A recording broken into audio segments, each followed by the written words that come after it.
बीज बीजने के बाद फिर उसमें और भी बहुत ऐसा प्रोसीजर है जो अनिवार्य है। समय आने पर उसकी सिंचाई, उसमें फिर खाद डालना, उसके अंदर से घास निकालना और उसकी सुरक्षा रखना, तो तब जाकर के वह फसल परिपक्व होती है, तब जाकर के वो 2 दाने घर पर प्राप्त करता है किसान। पहले खर्च करता है अपने घर से खूब आंखें मीच के।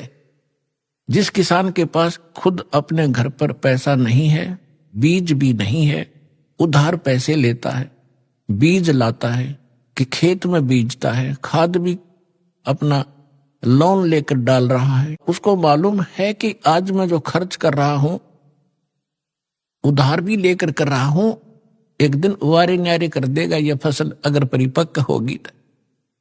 ठीक इसी प्रकार आप जी को वो स्थान मिला है जहां दान करना चाहिए, आप जी को वो मंत्र मिला है जिसका जाप करना चाहिए। इस प्रकार आपको तत्वदर्शी संत मिला है। अब परमात्मा कहते हैं समझा है तो सिर धर पाओ और बहुर नहीं रे ऐसा दा। यदि तेरे समझ में आ गया मनुष्य जीवन फिर मिलेगा नहीं। यदि मनुष्य जीवन मिल गया तो तत्वदर्शी संत नहीं मिलेगा, और तत्वदर्शी संत नहीं मिला तो ये मनुष्य का जीवन और पशु का जीवन में कति अंतर नहीं। और आपको पता लग गया है कि सचमुच अब ये दाव लगे है आपका, तो यहां कहते हैं समझा है तो सिर धर पाओ, सिर पर पांव रखना, इतना स्पीड से दौड़ना जैसे कोई पीछे घोर संकट आ रहा हो, उससे बचने के लिए भागा जाता है। समझा है तो सिर धर पाओ कि कमर कस ले। अब अगरम मगरम छोड़ दे, बकवाद नहीं चलेगी इस मार्ग में। समझा है तो सिर धर पाओ, बहुर नहीं रे ऐसा दाव। ये आपका दाव लगा है मनुष्य जीवन, और ये प्राइम टाइम बिजली पीढ़ी का समय। अब कसर ना छोड़ना इसमें।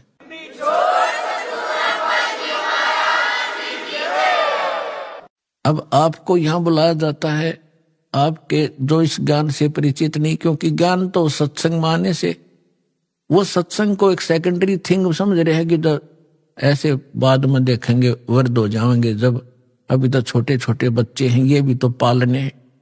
ये लोक वेद हमारे दिमाग में घर करा हुआ है, तो जो यहां नहीं आते उनकी सोच तो वही है। तो उनकी सोच के, उनके विचारों से आपने दुखी नहीं होना चाहिए। वो कुछ भी बोल रहे हैं, कुछ भी कहें, ये समझ लो बालक है छोटे छोटे, इनको पता नहीं। आपको वो व्यंग भी करते होंगे कि चल पड़ते हैं तीसरे दिन, अपना बालक ना पाले जाते हैं, देखना कुछ दिन में इनका विनाश हो जाएगा, इतना खर्चा करते हैं। तो पुण्यात्मा उनकी बातों में ना आना, परमात्मा के विधान के अनुसार अपने आगे कदम बढ़ाना। फिर कुछ दिनों में देखना आपके घरों में इतने सुख होंगे, इतनी बरकत होगी, वो पड़ोसी जो नाम नहीं ले रहे वो देखा करेंगे झुक झुक के, ये ल्यावे कहां से है। अब पीछे हमारे भक्तों के साथ भी ऐसा ही यहाँ हरियाणा में होने लगा। कोई कहता ये तो वहां जाते हैं क्रोथा आश्रम था पहले, और उस महाराज से पीछे पैसे लाते हैं, तब इनके ठाठ हो रहे हैं। महाराज यहाँ मशीन ला रहा पीछे छापन की मैं था भिखारी, तुम्हारे पैसे बैठे हूं। तो दास का प्रोसेस परमात्मा का वो मार्ग है जिससे ये प्रफुल्लित होंगे, और ये काम भी करते ना दिखते, 10वें दिन सत्संग में जाते रहते हैं, और इनके सारे ठाठ हो गए, कार भी ले ली, मकान भी बढ़िया बना लिया। परमात्मा के नहीं कर सकता। अपने आत्मा विचार करना, अपना भगवान इतने सुना था, देखा नहीं था, और भगवान के गुण आपने सुने थे, प्राप्त नहीं हुए थे। आपको यहाँ कदम कदम पर महसूस होगा यहाँ भगवान है, परमात्मा ये काम करया करे, राज होने लग रहे हैं आपके घरों पर। तो आप जी को यहां बुला के आपको यहां अमृत पिलाया जाता है, आपकी आत्मा को स्वस्थ बनाया जाता है। जैसे छोटा सा बालक होता है, लड़का या लड़की, गली में बच्चों के साथ खेल रहा होता है और वो तो इतना मस्त हो जाता है बच्चों में, उसने खाने पीने की भी परवाह नहीं होती। फिर माँ जाती है कि काफी देर होगी मेरे बच्चे ने आया नहीं, ना खाना खा गया ना दूध पी के गया। वह गली में जाती है, उसको कहती है तू आजा, खाना खा ले, दूध पी ले। वो नहीं आता है, वो तो मस्त है खेलने में। उसको उठाकर लाती है, उसका हाथ पैर मुंह धो के उसको दूध पिलाती है और वो दूध पीता पीता भी नहीं सोचा है कि एक बार छोड़ दे माँ फिर भागू मैं, लेकिन वो नहीं छोड़ती है, उसको पेट भर के और फिर छोड़ देती है कि ले तू खेल है। तो इसी प्रकार आपको यहां बुलाया जाता है, ये आत्मा का आहार आपकी आत्मा को यहां खिलाया और पिलाया जाता है, फिर आपको छोड़ दिया जाता है कि जाओ खेल आओ तुम और फिर आ जाइए थोड़ी अगले महीने। अब उस बच्चे को मालूम नहीं कि माँ इतना क्यों संघर्ष कर रही है। माँ को मालूम है ये अच्छा दूध पीवेगा जल्दी बेटी या बेटा स्वस्थ रहेगा और जल्दी युवा हो जाएगा। तो दास का यही प्रयत्न समझना, परमात्मा और गुरु एक ही समझना चाहिए और उनके अंदर ये गुण होते हैं, तुमेव माता च पिता तुमेव बंधु च सखा तुमेव विद्या च द्रविण तुमेव सर्व मम देव देव। माँ के गुण भी है भगवान में। तो इस प्रकार ये आत्मा के माता पिता हैं, शरीर के माता पिता अन्य होते हैं। तो पुण्यात्माओं सौभाग्य आपका, आप जिस को ये स्थान प्राप्त हुआ और आपको वो भगवान का यथार्थ मंत्र प्राप्त हुआ जिससे मोक्ष संभव है। सत्संग में बताया जाता है कबीर थोड़ा जीवना ये मंडे बहुत मुंडाने सब ही उबा पंथ सिर राव रंग सुल्तान। परमात्मा कहते हैं थोड़ा सा तो जीवन है और इसका ये भी ना मालूम यो है कितने दिन का। हम अप्रोक्सीमेटली जीते हैं ये सोच करके 80-90 वर्ष तक जीवन रहता ही रहता है और ये कभी ध्यान में नहीं आती कि कोई 5 वर्ष का मर गया, कोई 10 वर्ष की मर गई बहन बेटी भाई, कोई 25 वर्ष के मर गए, कोई 50 वर्ष में मर जाते। तो ये फिक्स क्यों मान लिया आपने 80-90 वर्ष तो ये तू बस एक दूसरे ने देख के अटकलबाजी से हम रह रहे हैं।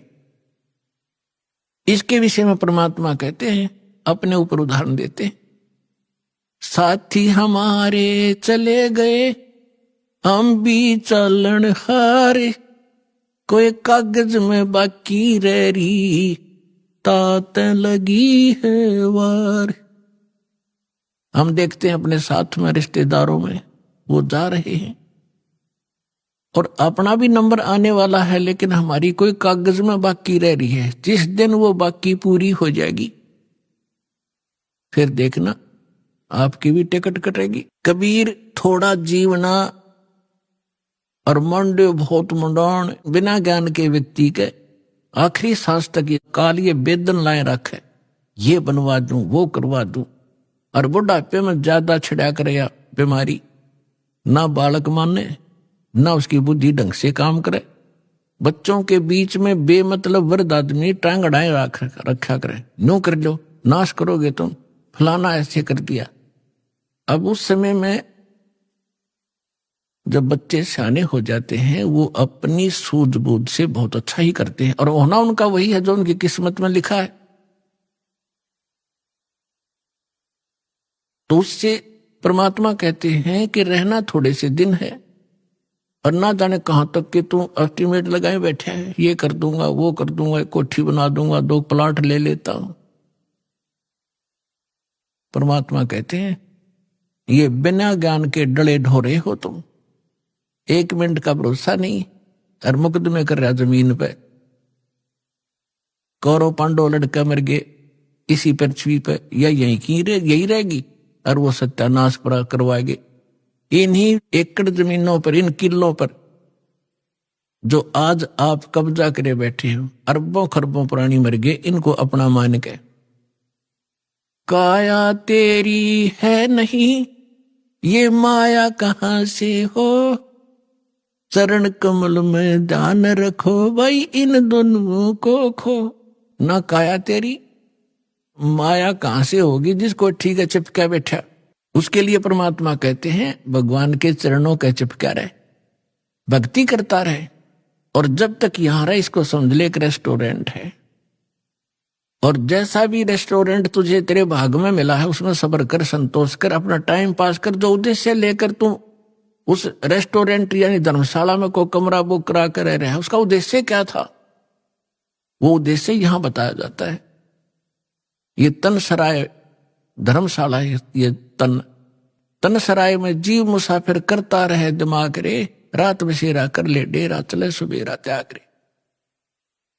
इस संसार रूपी शहर में और इस शरीर रूपी एक धर्मशाला आपको ये कमरा मिला हुआ है।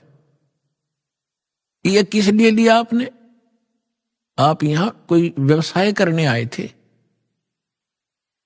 राम नाम निज सार है, राम नाम निज मूल, राम नाम सौदा करो, राम नाम ना भूल।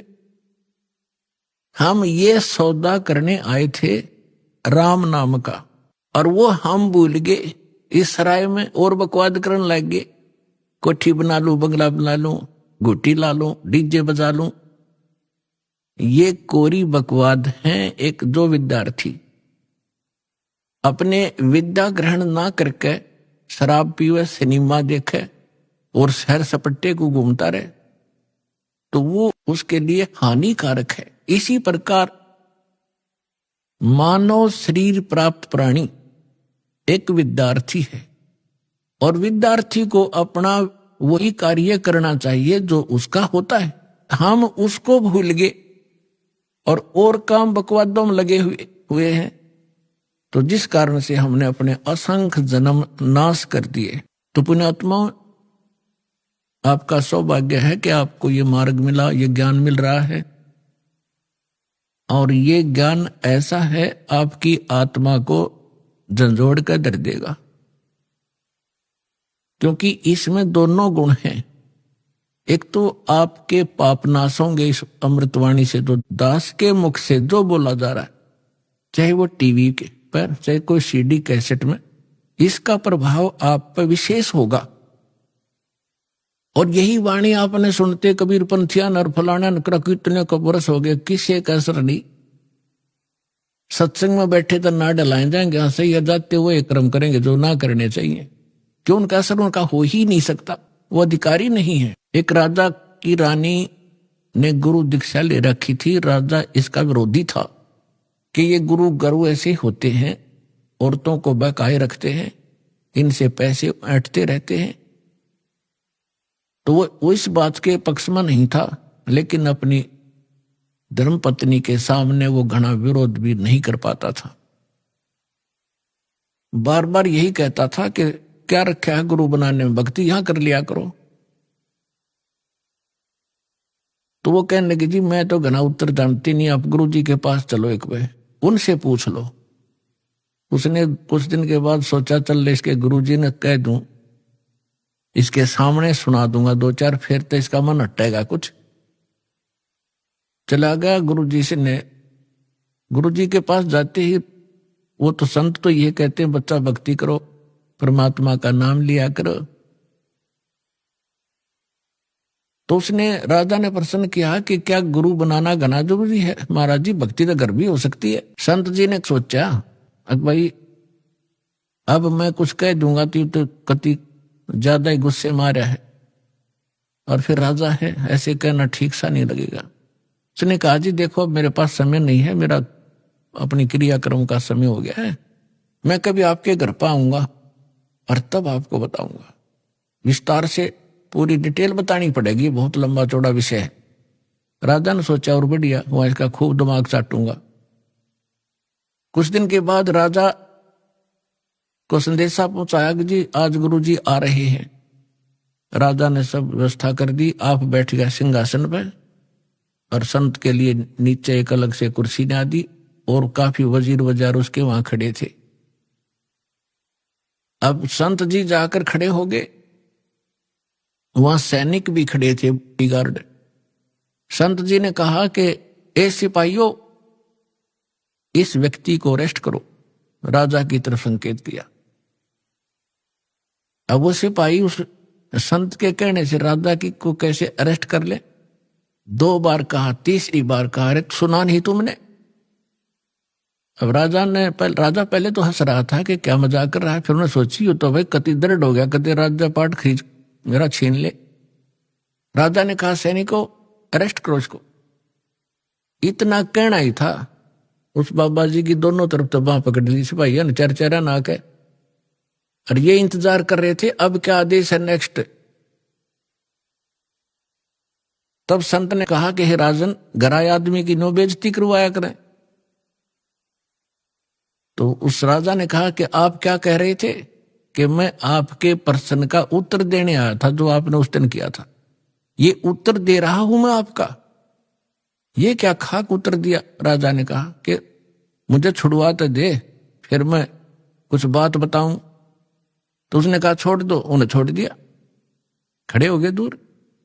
तो राजा संत ने कहा कि देखो जी, आप राजा हो, ये आपके सेना है।